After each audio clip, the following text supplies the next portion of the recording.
మనకి తెలంగాణలో అది కూడా జూబ్లీహిల్స్ నియోజకవర్గంలో చూసుకుంటే మరి ఉప ఎన్నికలు త్వరలో రాబోతా ఉన్నాయి కదా. అయితే దీనికి సంబంధించి ప్రచారం కూడా గట్టిగానే సాగుతూ ఉందనే చెప్పాలి.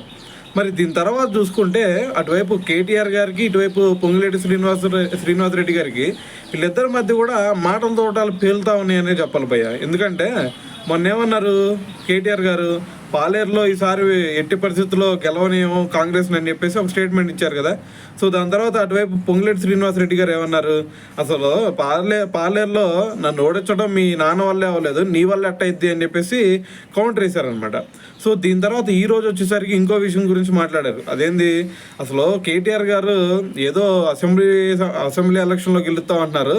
సో అసెంబ్లీ ఎలక్షన్ వరకు అసలు నువ్వు ఇక్కడ ఉంటావో లేదంటే అమెరికా చెక్కేస్తావో ఎవరో తెలుసు.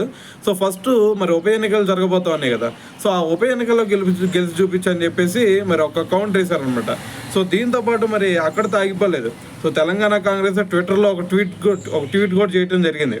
సో ఆ ట్వీట్ ఏమన్నంటే, నోటిదోల కేటీఆర్కి పొంగులేటి గట్టి కౌంటర్ ఇచ్చారని చెప్పేసి ట్విట్టర్లో కూడా మరి ఒక ట్వీట్ చేయడం జరిగిందనమాట.